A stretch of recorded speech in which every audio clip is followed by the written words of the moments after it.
Maggie, you are spending your retirement protecting a store that is barely worth anything. My daughter-in-law said it while standing beside a display of canned peaches, as casually as if she were commenting on the weather. Lauren had always been direct, but there was something about hearing 33 years of my life reduced to the word worthless that made me stop arranging the shelf.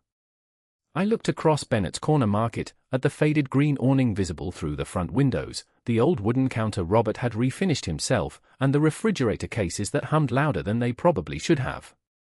Maybe, I said. But nobody has offered me a reason to sell it yet. Lauren folded her arms. That is exactly what I mean. You should not need someone to make you an offer. You should close before this place starts costing you more than it makes. My son Daniel stood near the coffee station pretending to study the lid on his cup. At 38, he was still capable of becoming fascinated by ordinary objects whenever his mother and his wife disagreed. Mom, he finally said, Lauren is talking about retirement, not insulting you. Lauren looked at him. I am talking about both. This store is not what it was 20 years ago. That much was true. Bennett's Corner Market had opened when Daniel was 5 years old. Robert and I had bought the brick building and the land beneath it when this part of town was mostly modest houses, pine trees, and a 2-lane road that emptied out after dinner. Back then, customers came for milk, bread, coffee, canned goods, cold drinks, and whatever they had forgotten during their weekly grocery trip. Robert knew nearly everyone by name.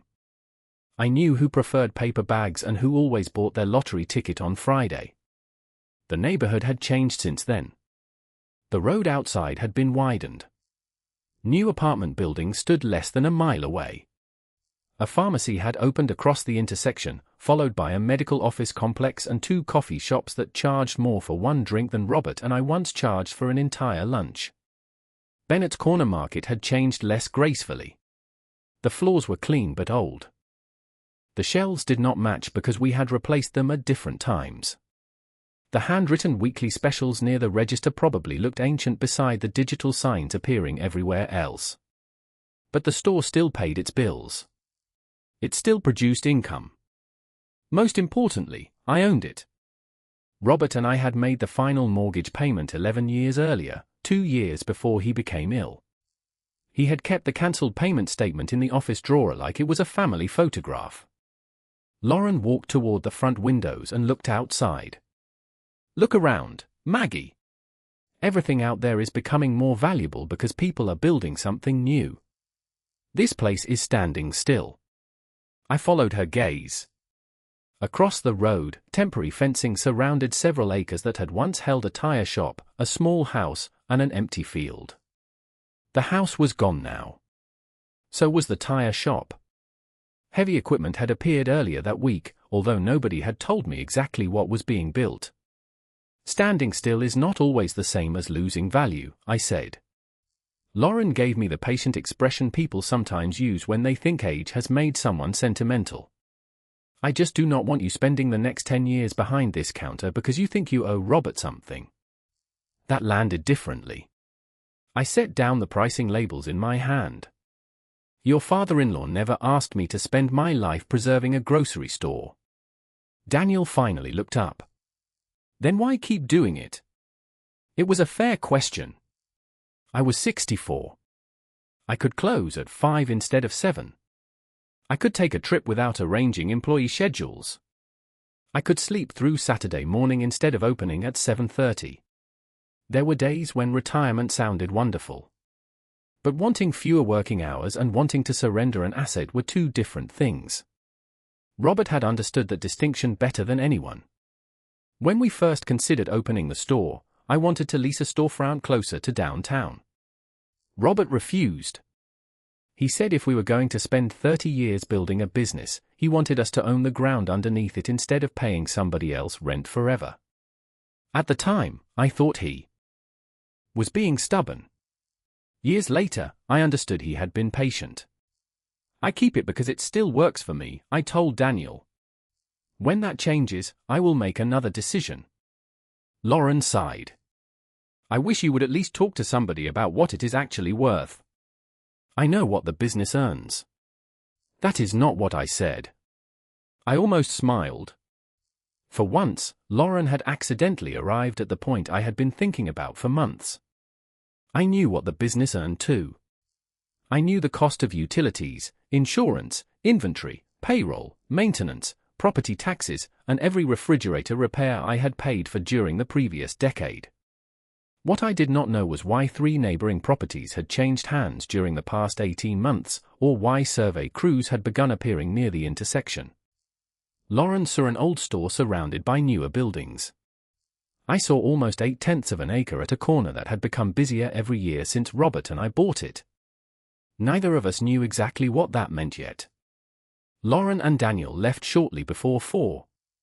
I returned to the register and helped 2 customers before beginning the evening inventory. Around 5:30, I noticed movement outside. 2 men wearing reflective vests were standing beyond the temporary fence across the road. One held surveying equipment while the other studied a large rolled plan. A third man pointed toward the intersection, then directly toward my side of the road. I watched them for several seconds. One of them followed the curb with his finger, looked at the entrance to Bennett's Corner Market, and wrote something on his clipboard. Then a white SUV with a commercial development company's name on the door pulled beside them. I could not read the smaller lettering from inside the store, but I recognized the company name. I had seen it on signs attached to 2 properties farther down the road. I thought about Lauren calling my store worthless. Then I thought about Robert insisting we buy the land beneath it. For the first time in years, I locked the register that evening and went into the back office not to check the day's receipts, but to find the folder containing our deed. The deed was exactly where I remembered it, inside a blue accordion folder Robert had labeled property in block letters with a black marker. He believed labels should be obvious enough to read without opening a drawer, which explained why our filing cabinet also contained folders marked taxes, insurance, repairs, and things Maggie says we will never need. I smiled when I saw that last one. Robert had been gone 6 years, but sometimes his handwriting could still make a room feel less empty. I carried the property folder to the old desk and began going through it. The deed confirmed what I already knew. Robert and I had purchased the building and approximately 8/10 of an acre together. The mortgage satisfaction document was behind it, followed by an old survey showing the property boundaries and road frontage. None of that was new information. What interested me was how different the surrounding area looked on a survey drawn more than 30 years earlier. Back then, our corner sat beside several residential parcels and undeveloped land. Now thousands of cars passed the store every day, and nearly everything around us was becoming commercial. I took the folder home that night and placed it on my kitchen table. The next evening, Daniel and Lauren came over for dinner. Lauren had apparently decided our conversation at the store had not been finished. We had barely cleared the plates when she opened her tablet. "I did some research," she said. Daniel leaned back in his chair. "Lauren." "What?" "Your mother said she would make a decision when the store stopped working for her. I am trying to help her understand her options."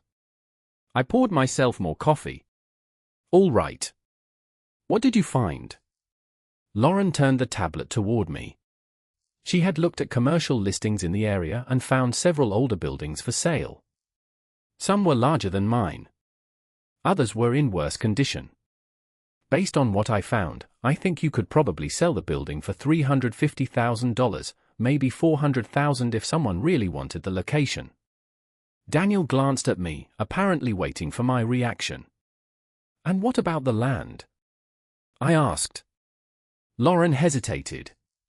"The building comes with the land." "That is not what I asked.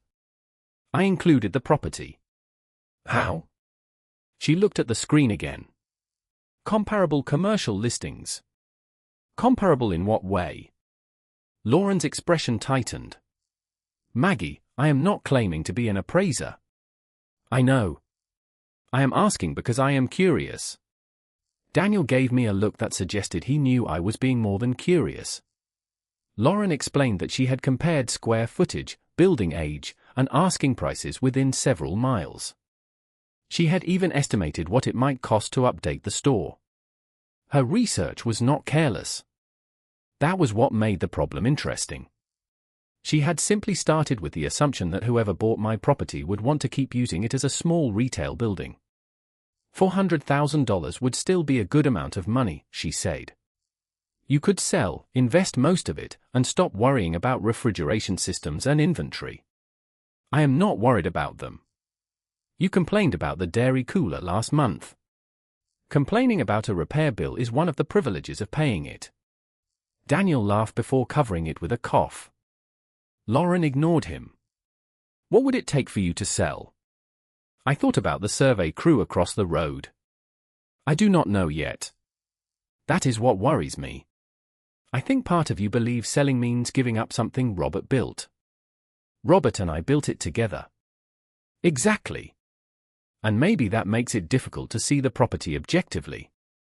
Her words were gentler than they had been at the store, but the assumption beneath them remained the same. Lauren believed sentiment was preventing me from recognizing reality. I wondered whether telling her about the survey crews would change anything. I decided not to. I did not have enough information myself. Let me ask you something, I said. If the store disappeared tomorrow, what would this corner be worth? Lauren frowned. Without the business. Without the shelves, refrigerators, sign, inventory, and everything else you think is outdated. Imagine an empty piece of land. She looked toward Daniel. Why would that matter? Because a business and the property it operates from are not necessarily the same asset. Daniel sat forward. He had spent enough childhood afternoons listening to Robert talk about mortgage payments to understand where I was going. Dad always cared about owning the land, he said. Your father cared about not paying rent, I replied. That too. Lauren closed her tablet. Fine. Then get the land appraised. Maybe it adds another $100,000. That still does not mean you should keep working forever. I never said it did. The conversation moved on, but her estimate stayed in my mind. Not because I thought it was insulting. $400,000 was real money. If that was what the property was worth and I wanted to retire, I would consider it seriously. What I refused to do was decide what I owned based on a handful of online listings. 2 mornings later, I walked outside before opening the store and found fresh survey markings near the opposite side of the intersection. Orange flags had appeared along the roadside. Farther down, another property carried a sign announcing that it had been acquired for future development. I stood beneath the faded green awning and studied the traffic moving past my corner. A delivery truck entered from the main road, followed by 3 cars cutting through toward the medical offices. For 33 years, I had thought of that driveway as the place customers turned when they needed bread or coffee. That morning, I saw something else. Access. Frontage. Visibility. I went inside and called the county planning office. I asked where I could review current zoning information and public development applications for the properties surrounding mine. The woman who answered gave me the website, then explained that I could also visit the planning department in person. Before I could decide which option I preferred, the bell above the front door rang. A man in his late 40s entered wearing a navy jacket and carrying a leather portfolio. He looked around the store, selected a bottle of water from the cooler, and brought it to the counter. I recognized the company name embroidered discreetly on his jacket. It was the same name I had seen on the white SUV across the road. He paid for the water, accepted his receipt, then looked at me with a professional smile. Are you Maggie Bennett? He asked. I am. He reached into his portfolio and removed a business card. My name is Ethan Cole. I was hoping we might talk about your property. The business card identified Ethan Cole as Director of Acquisitions for Hawthorne Development Group. I had seen the Hawthorne name on signs along the road, but I did not want Ethan to know how closely I had started paying attention. What about my property? I asked. He glanced toward the windows facing the intersection. Our company is assembling several parcels in this area for a proposed mixed-use development. Your property is adjacent to land we are already working with, and I wanted to know whether you would consider discussing a sale. The store or the land? Ethan looked back at me, and something in his expression told me the distinction mattered. The property, he said. Building and land. I placed his card beside the register. Do you have an offer? Not today. I wanted to determine whether you were open to a conversation before we went further. Then I suppose I am open to hearing one. He nodded. Would you be comfortable if someone from our team contacted you? You can contact me. But if your company wants to make an offer, put it in writing. Ethan smiled slightly. That is reasonable. He finished his water, thanked me, and left without trying to pressure me. I watched him cross the parking lot and drive toward the properties Hawthorne had been acquiring. 10 minutes later, I called the county planning department again. This time I made an appointment to visit in person the following morning. I had no intention of negotiating anything until I understood what was happening around me. At the planning office, a staff member helped me locate public zoning maps, transportation plans, and development applications associated with several nearby parcels. I learned that my property was zoned for commercial use and had more frontage along the main road than I had ever bothered to measure myself. The surrounding area had changed dramatically since Robert and I bought the store. Population growth had pushed development outward from town, and the intersection near Bennett's Corner Market had become part of a commercial corridor. I did not discover a secret map with my property circled in red. Nothing was that convenient. What I found was a pattern. Hawthorne Development Group had become associated with multiple parcels on two sides of the intersection. Some sales had already been recorded. Others appeared connected to entities I did not recognize. I wrote down parcel numbers and addresses, then spent the next several days checking county property records during slow periods at the store. One address belonged to the old tire shop. Another belonged to the small house that had recently been demolished. A third was the empty field behind them. All had changed ownership within roughly 18 months. That Saturday, an old customer named Frank Mercer stopped for coffee. Frank had owned a hardware store 2 blocks away before retiring. He noticed the county map beside my register. Planning something, he asked. Trying to understand what everybody else is planning. Frank looked through the window toward the construction fencing. Hawthorne? You know about them. They talked to me last year about the warehouse lot I still own. That caught my attention. Did you sell? No. Their number was not enough to make me interested. Did they tell you what they were building? Apartments over retail, maybe restaurants, offices. Something like that. Plans change. He stirred his coffee. They have been buying what they can around here. Why these parcels? Frank shrugged. Location. Traffic. Access. Same reasons everybody suddenly wants land that nobody cared about 20 years ago. After he left, I pulled Robert's old survey from the office. Our property had road frontage on both streets forming the corner. The store building occupied only part of the parcel. Behind it sat the delivery area and a section of paved parking that had seemed unnecessarily large when we opened. Robert had insisted on that too. Customers hate fighting for parking, he used to say. At the time, neither of us imagined apartment buildings and medical offices surrounding us. That evening, I drove home by a longer route and past 3 developments Hawthorne had completed elsewhere in the county. They were not enormous. They were modern combinations of apartments, restaurants, offices, and retail spaces arranged around landscaped entrances. What interested me most was not the buildings. It was how they connected to the main roads. Wide entrances. Turning lanes. Clear visibility from intersections. I began wondering whether Lauren's estimate had overlooked more than the age of my building. On Sunday, Daniel called. Lauren says you seemed distracted yesterday. I have been doing some homework. About the store. About the property. There was a pause. Did something happen? I told him a developer had contacted me. Daniel became quiet. The company across the road. Yes. What did they offer? Nothing yet. Are you thinking about selling? I am thinking about understanding what I own before somebody tells me what they think it is worth. Daniel laughed softly. That sounds like Dad. Your father would have already built a spreadsheet. He would have built 3.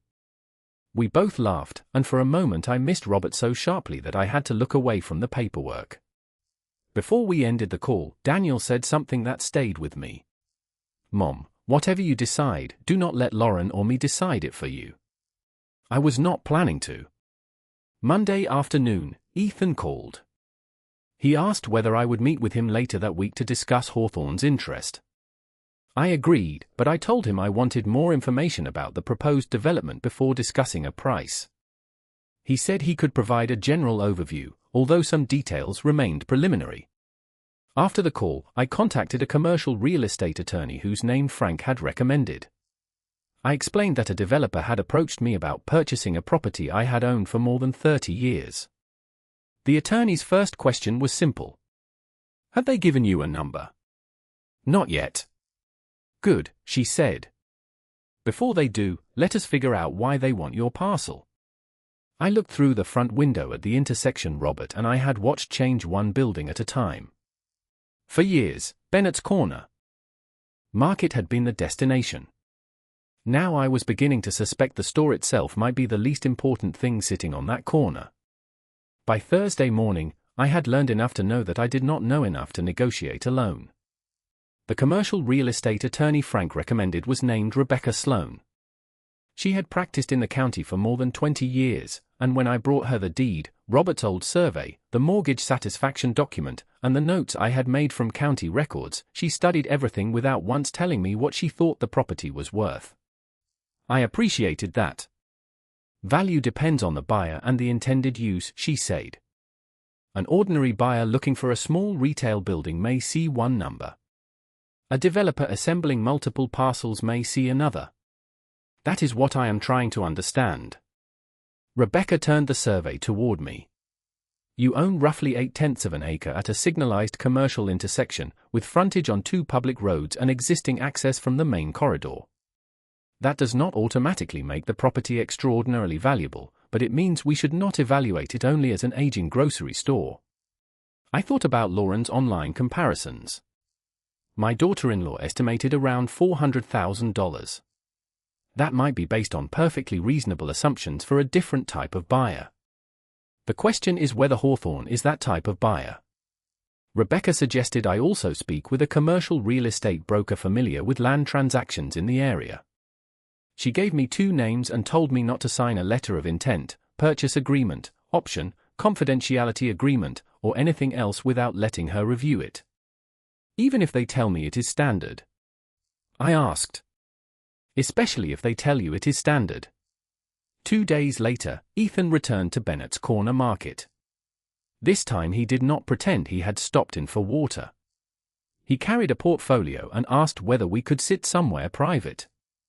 I closed the office door behind us but left it slightly open so I could hear the front bell if my employee needed me. Ethan spread a conceptual site plan across Robert's desk. This is preliminary, he said. It is not an approved final plan. The drawing showed several buildings arranged across properties surrounding the intersection. There were residential units above retail spaces, landscaped areas, internal drives, and multiple entrances. My property appeared along one edge of the concept. I recognized the shape immediately from the old survey. You already drew my land into it. We have evaluated several configurations. That was not my question. Ethan paused. Yes. One configuration includes your parcel. I studied the plan. The building marked where Bennett's Corner Market stood was gone. In its place was a broad entrance leading from the main road into the development. So you do not want my store. We are interested in the real estate. Because of the entrance. Access is one factor. He pointed to the intersection. Your parcel also improves visibility and creates a more efficient connection between sections of the proposed development. Can you build without it? Ethan leaned back. He was careful with his answer. There are alternative designs. That sounds like yes. Yes, but alternatives can affect layout, access, and the amount of developable space. That was the first moment I understood why Rebecca had insisted I learn their intended use before discussing price.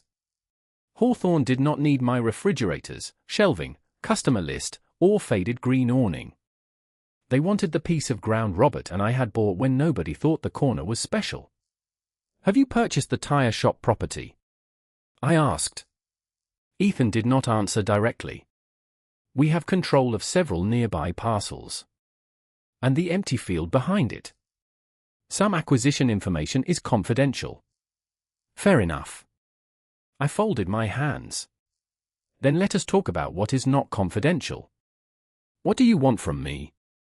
"We would like to explore purchasing the entire property, subject to due diligence and mutually acceptable terms."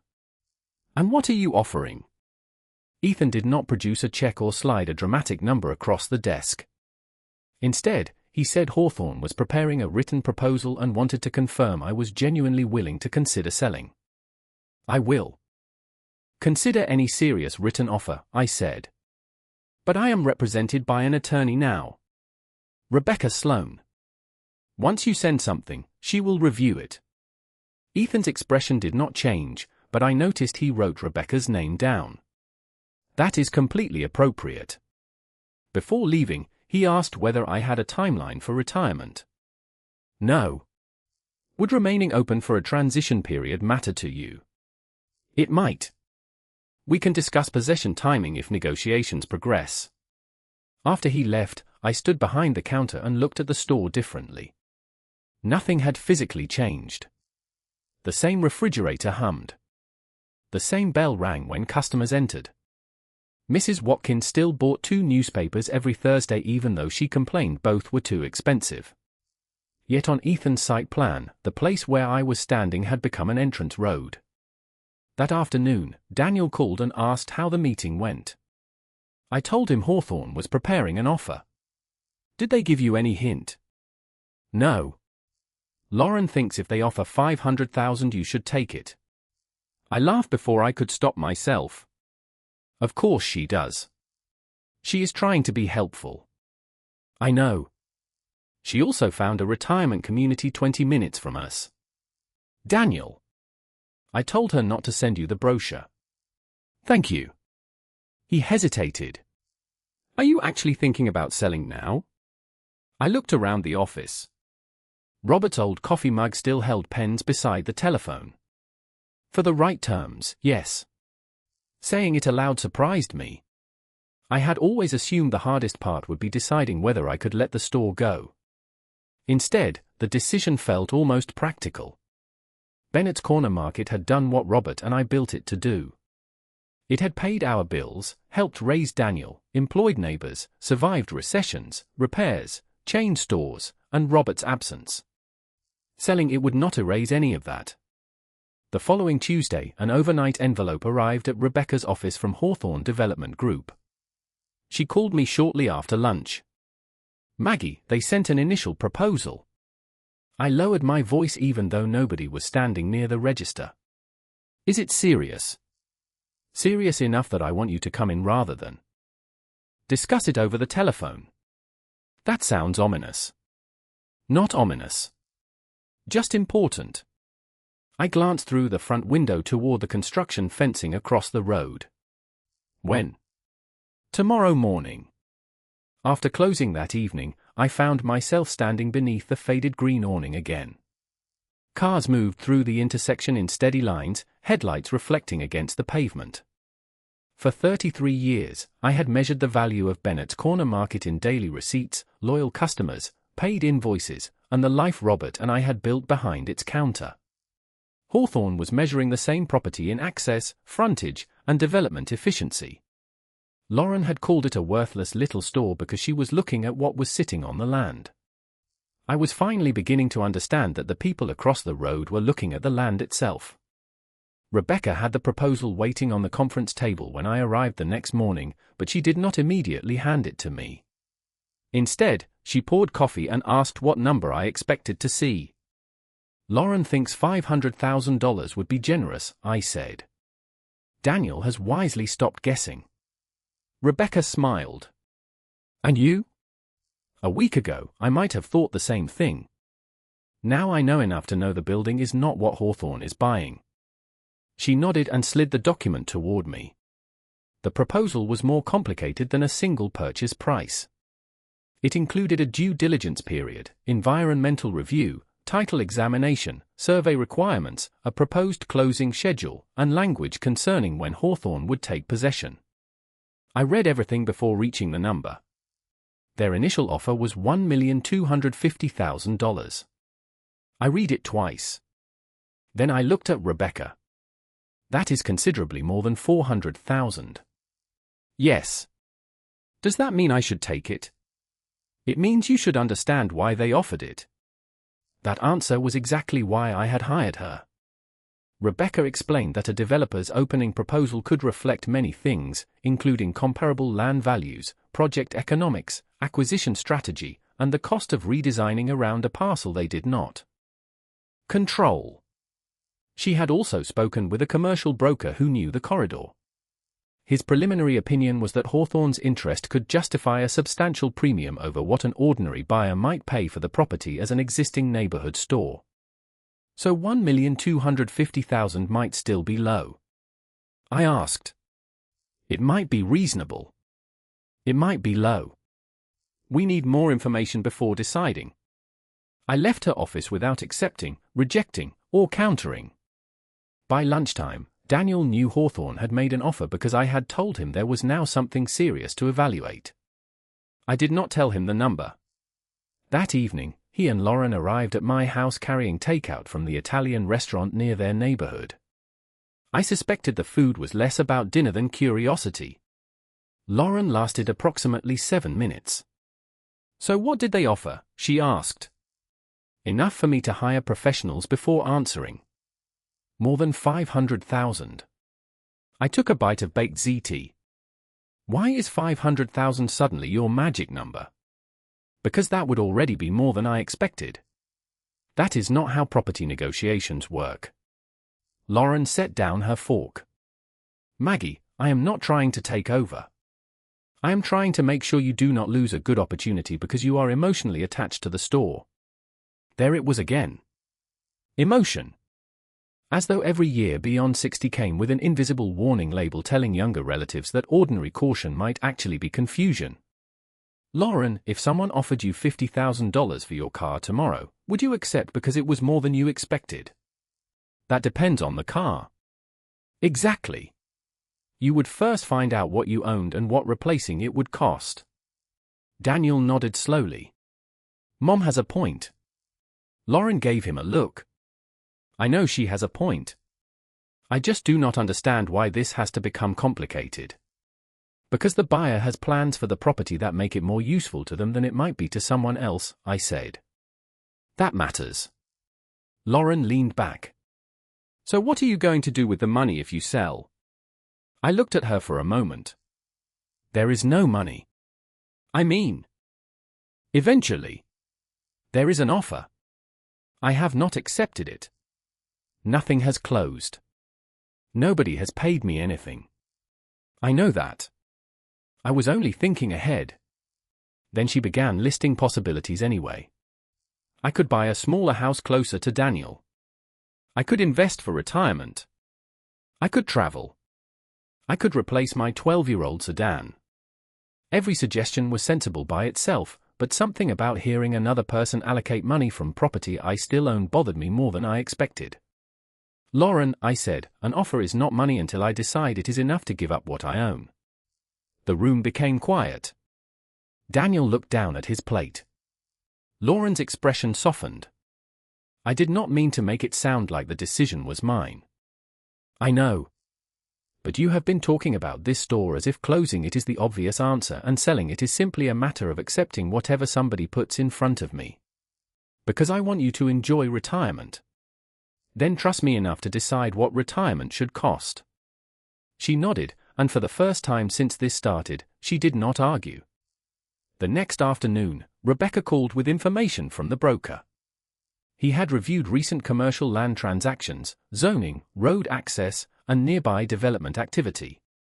He believed Hawthorne's first proposal deserved serious consideration, but he also believed my parcel had unusual strategic value because of its corner position and frontage. How unusual? I asked. Enough that I would not recommend accepting their first number. Rebecca proposed requesting additional information and preparing a counteroffer only after we understood the site plan more clearly. She also wanted Hawthorne to explain certain contingencies that could tie up my property for months while giving them broad rights to walk away. That concerned me almost as much as price. I was not going to remove the store from the market, delay my own plans, and give a developer unlimited time to decide whether they still wanted me. 3 days later, Rebecca arranged a meeting with Ethan and another Hawthorne representative. They brought an enlarged site plan. This version contained more detail than the drawing Ethan had shown me. At the store, my parcel sat at the southeastern corner of the proposed development. A wide access drive crossed almost exactly where my parking lot stood. Another internal road connected it to the parcels behind the store.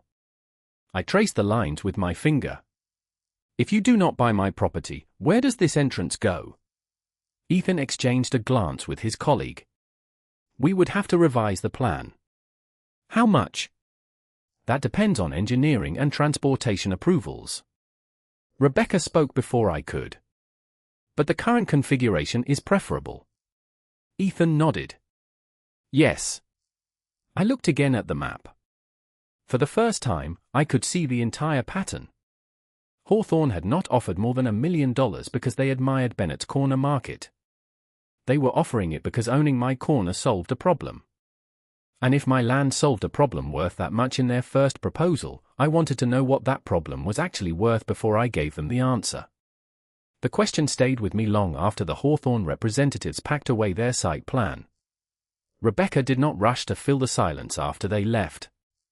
She waited until the conference room door closed, then looked at me and said, "Now you understand your negotiating position." I nodded. They can build without me, but they do not want to. That is my reading of it. And their first offer was the price of avoiding whatever problems the alternative creates. At least partly. Rebecca reminded me that leverage did not mean I could name any number I wanted. Hawthorne still had alternatives, and every development had a financial limit. The goal was not to punish them for wanting my property. The goal was to negotiate based on its actual importance instead of the appearance of an old neighborhood market. We spent the next hour reviewing the proposal line by line. Price mattered, but so did timing. I wanted enough time to wind down the store properly if I sold. My employees deserved notice. My vendors deserved notice. Customers who had been coming through my door for decades deserved more than a handwritten closed sign appearing one Monday morning. Rebecca also wanted a substantial earnest money deposit, a shorter due diligence period, tighter termination rights, and clear responsibility for closing costs. If they need your parcel, she said, then the agreement should respect your time as much as their money. We eventually authorized her to prepare a counterproposal. The number she recommended made me stare at her for several seconds. $1,800,000. You think they will pay that? I asked. I think it is defensible enough to ask. That is nearly 5 times what Lauren thought the property was worth. Lauren was evaluating an old retail building. We are negotiating a strategic commercial parcel. I went back to the store that afternoon and said nothing to anyone. For the next 3 days, life continued with almost insulting normality. I stocked bread. I argued with a supplier about a delivery shortage. I replaced a burnt-out light above aisle 3. Mrs. Watkins complained that newspapers had become thinner while prices became higher. Nobody looking at Bennett's corner market would have guessed that lawyers and developers were discussing whether the ground beneath their feet might be worth more than most houses in the neighborhood combined. On Friday evening, Daniel stopped by alone.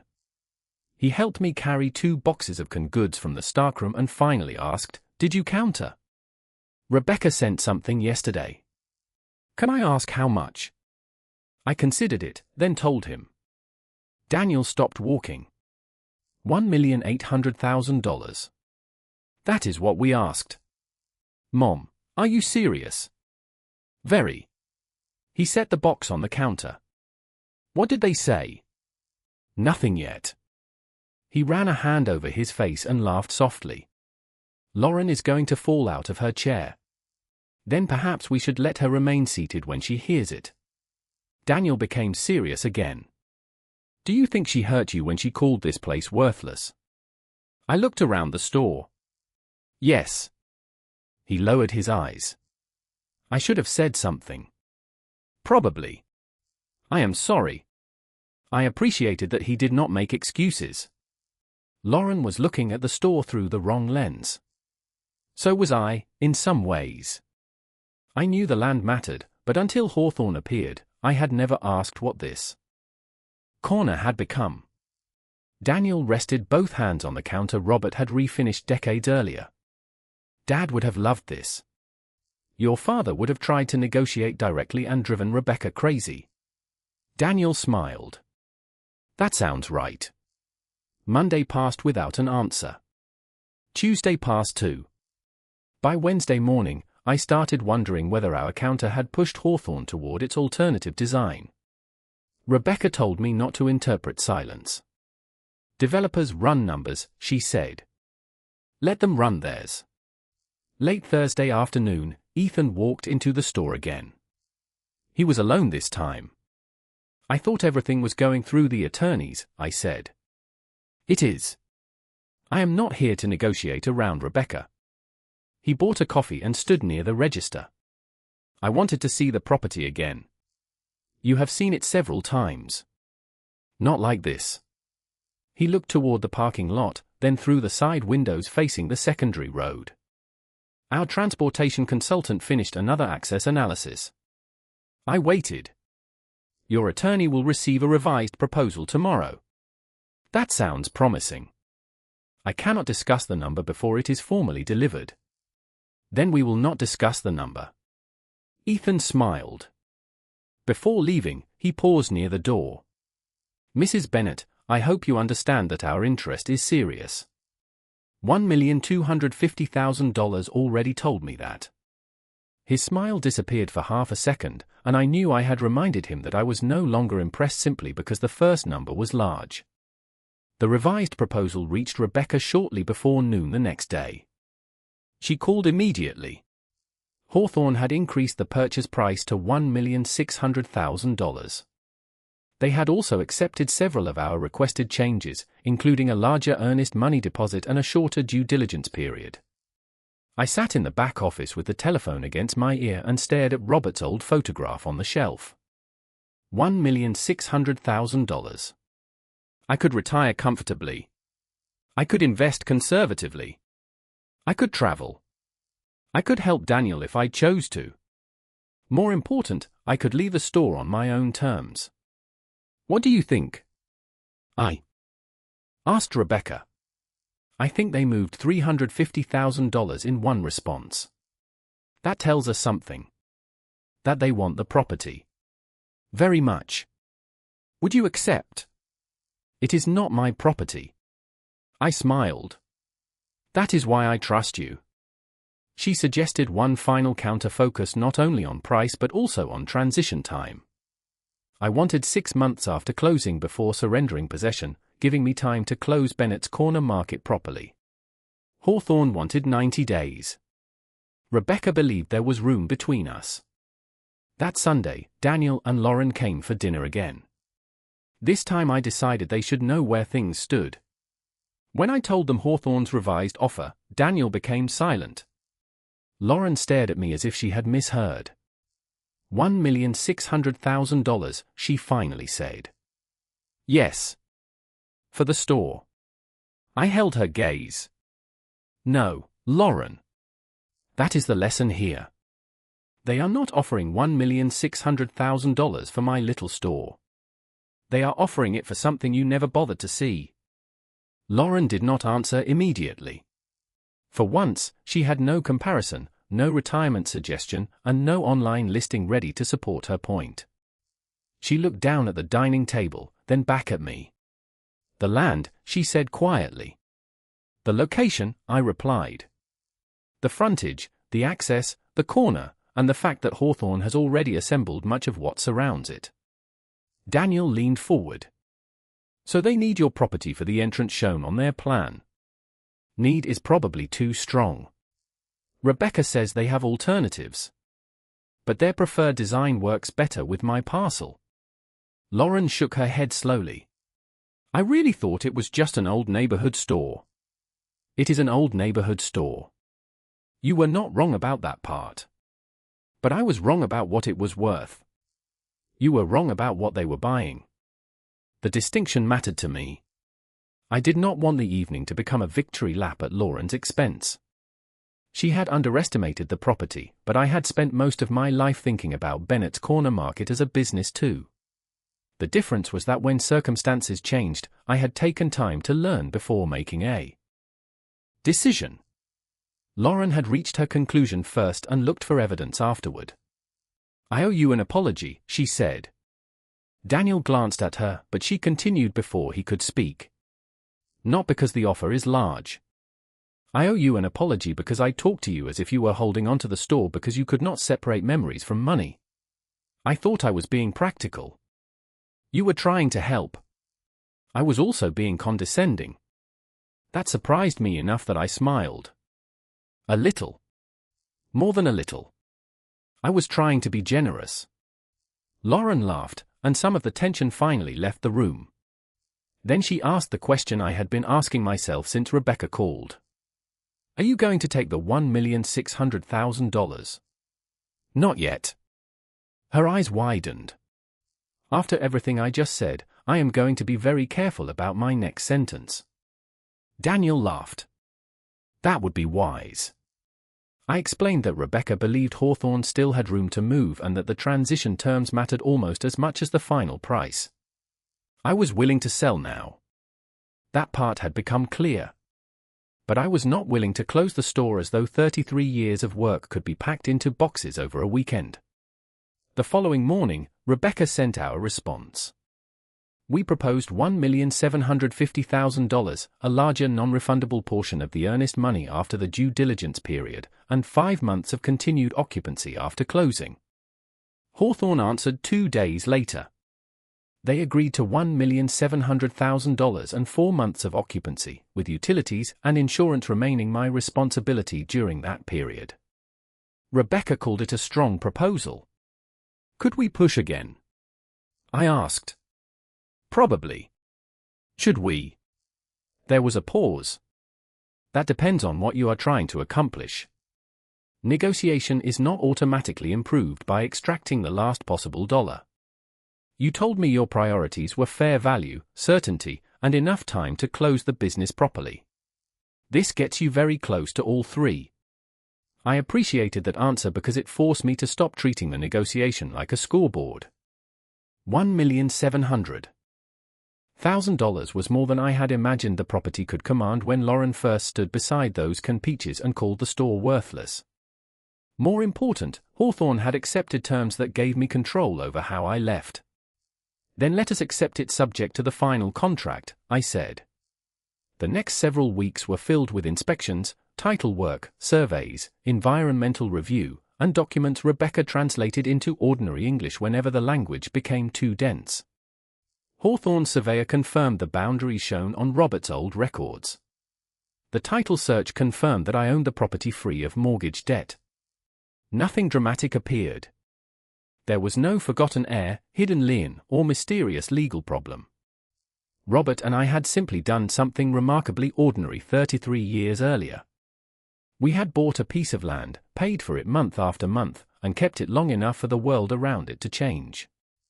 I did not tell customers about the sale while Hawthorne was still completing due diligence. I had learned enough from Rebecca to understand that a signed agreement and a completed transaction were different things. Lauren also respected my request not to discuss the price with anyone. Her attitude toward the store changed in smaller ways that I noticed but did not mention. One Saturday she came by and helped me restock without suggesting I replace anything. Another afternoon she brought lunch and asked me about the first year Robert and I opened. Instead of explaining what I should do next, she listened while I told her about the winter our heating system failed, the summer Daniel spent his allowance on baseball cards from the display near the register, and the morning Robert brought in the final mortgage statement and taped a handwritten sign above the office desk that said "We own the dirt." I had forgotten about that sign until I told the story. Lauren laughed. He actually wrote that. In letters large enough to read from the stockroom. Do you still have it? Probably in one of those boxes nobody has opened in 20 years. A week later, Hawthorne's due diligence period ended without termination. The earnest money became partially non-refundable, and Rebecca told me the transaction was moving toward closing. That evening, I stayed at the store after my employee left. I walked slowly through every aisle, not because I was sad exactly, but because I finally knew the chapter had an ending. Near the back office, I opened an old storage cabinet and found a stack of photographs, tax records, supplier catalogs, and faded papers from the early years. At the bottom was a piece of yellowed poster board folded in half. I opened it on Robert's desk. The black marker had faded, but the words were still perfectly readable. "We own the dirt." I sat in his chair and laughed until my eyes filled. Robert had understood something 33 years before the rest of us did. The store had supported our family, but the land had been waiting quietly beneath it the entire time. And now, after decades of being overlooked, that quiet piece of ground was about to give me something Robert had always wanted for both of us, the freedom to choose what came next. The closing was scheduled for a Tuesday morning in late September, and I woke before sunrise even though I had nowhere to be until 10. For more than 3 decades, early mornings had meant deliveries, inventory, coffee, and unlocking Bennett's Corner Market before the first regular customer arrived. That morning, I sat at my kitchen table with Robert's old sign beside me and tried to understand how something so ordinary had become worth $1,700,000 to someone else. The answer was not luck, at least not entirely. Robert and I had bought instead of rented. We had paid the mortgage through years when money was tight. We had maintained the property, paid the taxes, and resisted offers that never made sense. Then the town grew around us. None of that made us brilliant investors. It simply meant we had owned something long enough to understand that value can change while appearances remain almost exactly the same. Rebecca met me outside the title company's office 10 minutes before the appointment. "Still comfortable?" she asked. "Ask me after I sign everything." She smiled. "That is why I am here." Ethan attended with Hawthorne's attorney and another company representative. There was no dramatic ceremony. Nobody placed a giant check on the table. We reviewed settlement figures, title documents, tax adjustments, closing costs, and the temporary occupancy agreement that allowed me to continue operating the store for 4 months.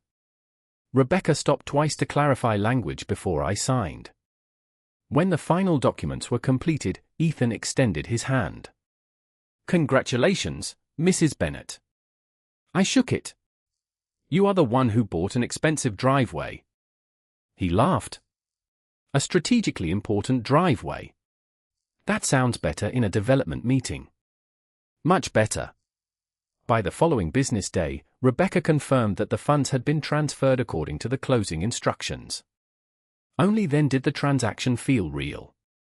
After taxes and professional fees were considered, I would have less than the headline purchase price, of course, and Rebecca had already encouraged me to speak with a qualified tax professional and financial advisor before making major decisions. I had no intention of behaving as though one successful property sale had suddenly made me an expert on money. I had spent 33 years learning the value of patience. I was not going to abandon it now. Daniel called that afternoon. "So it is official." "It is official." He became quiet. "How does it feel?" I looked around the office. Stranger than I expected. Happy strange or sad strange? Both, probably. Lauren came onto the call from somewhere in the background. "Tell your mother I am taking her to dinner." "I can hear you," I said. "Good." Then 7 o'clock. Dinner was quieter than the previous conversations about the store. Nobody talked about what I should buy. Nobody suggested investments, retirement communities, or new cars. Lauren raised her glass of iced tea and said, to Maggie, who knew enough not to listen to me. I listened, I corrected her. I just did not obey. Daniel nearly spilled his drink laughing. Lauren shook her head. Fair enough. Then her expression became serious. I have been thinking about what I said that day in the store. You already apologized. I know. But I understand it differently now. I thought being practical meant looking at what something could sell for quickly. You looked at why somebody wanted it. I had help. You knew enough to get help. That matters. I appreciated that more than she probably realized. The next week, I gathered my employees before opening and told them Bennett's Corner Market would close permanently in 4 months. I explained the sale and gave them as much information as I could about timing. One employee had worked with me for 12 years. Another had only been there 18 months. I offered retention bonuses for those who stayed through closing and told them I would provide references and help with job searches where I could. I had negotiated enough time because I did not want Hawthorne's schedule to become an emergency for people who depended on their paychecks. Word spread quickly after that. Customers reacted as though I had announced the disappearance of a local landmark. Some were genuinely sad. Others immediately wanted to know what was replacing us. A few congratulated me before asking whether everything would be discounted during the final month. Mrs. Watkins stood at the counter with her 2 newspapers and stared at me. What am I supposed to do now? There is a convenience store half a mile east. Their coffee is terrible. Then perhaps they need you as a customer. You can explain that every morning. She considered this. I might. During those final months, Lauren began spending Saturday mornings at the store with me. She said she wanted to help, but I suspected she also wanted to understand the place she had dismissed so easily. She met customers who remembered Daniel as a child. She found photographs of Robert standing beneath the original sign. She helped sort old records and laughed at invoices showing prices from the 1990s. One afternoon, she held up Robert's yellowed "We Own the Dirt" sign. This should be framed. I was thinking the same thing. Put it in your house. I will. She ran her fingers carefully along the edge of the poster board. He really knew, did he not? I shook my head. Not about Hawthorne. Not about $1,700,000. He just believed ownership gave us choices. That was the part one wanted her to understand. The ending was never really about proving that Lauren had been wrong. If Hawthorne had offered $400,000 and reliable professionals had confirmed that was fair value, I still would have needed to make the decision for myself. The important thing was refusing to confuse somebody else's confidence with knowledge. By December, half the shelves were noticeably thinner. We stopped ordering slow-moving inventory. Old customers came in to take photographs and tell stories. Daniel found the wooden stool he had used behind the counter as a boy, and I let him take it home. On the final Saturday before Christmas, Lauren stood beside me near the canned goods where our argument had begun months earlier. The shelf was almost empty now. She looked at it, then at me. I cannot believe I stood right here and called this place worthless. You called the store worthless. Is there really a difference anymore? I looked through the front windows at the parking lot, the busy intersection, and the development rising beyond it. There was always a difference. We just did not know how much it mattered. On the final morning, I arrived at Bennett's Corner Market before sunrise just as I had thousands of times before. The parking lot was empty, the intersection quiet, and the faded green awning moved slightly in the cold January wind. I unlocked the front door, switched on the lights, and listened as the refrigerators and ceiling fixtures brought the old place back to life one last time. There was very little inventory left. The bread rack was nearly empty, the freezer cases held only a few items, and several shelves had already been cleared. I made a pot of coffee anyway. At 7:30, I turned the sign to open. Mrs. Watkins arrived 12 minutes later. I wanted to be first, she announced. You usually are. She bought her 2 newspapers and a cup of coffee, then stood at the counter longer than usual. 33 years, she said.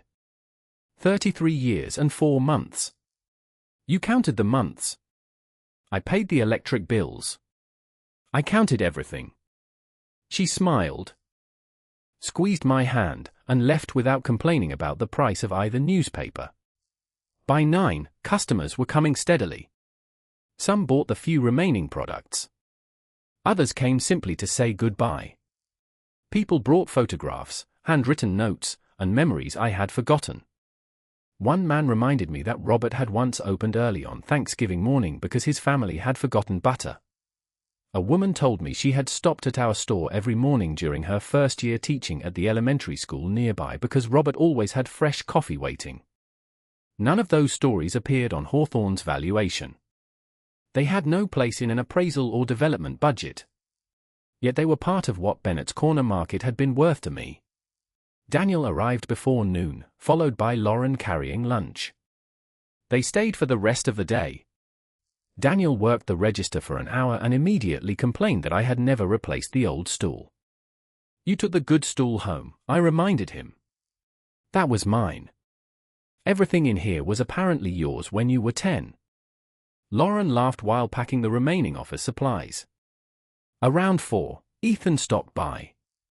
Construction activity across the road had increased, and Hawthorne expected preliminary work on my parcel to begin after I surrendered possession. He did not bring paperwork or discuss business. He bought one of the last bottles of water in the cooler. It seemed appropriate, he said. I remembered the first bottle he had purchased months earlier and smiled. This one is more expensive. Inflation. Sentimental pricing. He laughed and paid without objecting. Before leaving, he thanked me for working with Hawthorne. I hope the development becomes something the neighborhood is proud of, I said. So do we. At 6 o'clock, I locked the door and turned the sign to closed. Daniel and Lauren stood quietly while I counted the register for the final time. The amount was ordinary. After everything that had happened, there was something comforting about that. Bennett's Corner Market ended exactly as it had operated for decades, one transaction at a time. My employees had already received their final checks and retention bonuses. Both had found new jobs. The remaining inventory had been sold, donated, or transferred. The shelves belonged to a local reseller. The refrigerators would be removed the following week. There was nothing left for me to manage except the goodbye. Daniel carried the last box to my car. Lauren remained beside me near the counter. Do you regret selling? She asked. I thought carefully before answering. No. Do you regret closing? That is a different question. She waited. I will miss this place, I said. But missing something does not mean keeping it forever is the right decision. Lauren nodded. I think I finally understand that. I turned off the lights one row at a time until only the office lamp remained. Robert's photograph was already packed. The old mortgage folder was in my bag. The yellowed sign was going home with me to be framed. I stood in the office doorway and remembered the day Robert had made the final payment. He had walked into this room holding that cancelled statement above his head as though he had won something. In a way, he had. Not $1,700,000. Not a development deal. He had won independence from a monthly obligation and ownership of a small corner of North Carolina that belonged entirely to us. Everything that came later grew from that. For months after closing, I settled into retirement more easily than Lauren expected and less easily than I pretended. I met with a financial advisor and a tax professional, invested conservatively, kept enough cash for my immediate needs, and resisted every suggestion that I needed to reinvent my life simply because I had more freedom. I did replace my old sedan, although I bought something practical enough to disappoint Daniel. I traveled too, but not immediately. My first trip was only 3 days at the coast. I discovered that retirement did not require a dramatic transformation. It simply meant my time belonged to me again. One afternoon the following summer, Daniel and Lauren picked me up and drove past the old intersection. The store was gone. In its place, construction crews were building the entrance shown on Hawthorne's plans. New buildings were rising behind it, and the corner looked larger without the familiar brick walls. Lauren stared through the windshield. It is strange seeing it gone. Yes. Does that bother you? I looked at the road where the parking lot had been and expected sadness. What I felt instead was gratitude. No. The store did its job. Daniel glanced at me.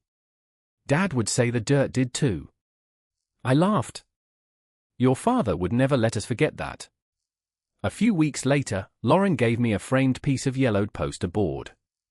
She had taken Robert's old sign to a local frame shop without telling me. Beneath his faded handwritten words, she had added a small engraved plaque with the years Bennett's Corner Market operated. Nothing else. No sale price. No developer's name. No explanation. I hung it in my home office where I could see it from my desk. Sometimes people look at an aging building, an old business, or a person who has spent decades doing the same quiet work and assume they understand its value. They see faded paint, outdated shelves, and something they believe the world has passed by. But value is not always displayed where people expect to find it. Sometimes it exists in patience, ownership, timing, and choices made decades before anyone recognizes their importance. Lauren had once looked at my little store and seen something worthless.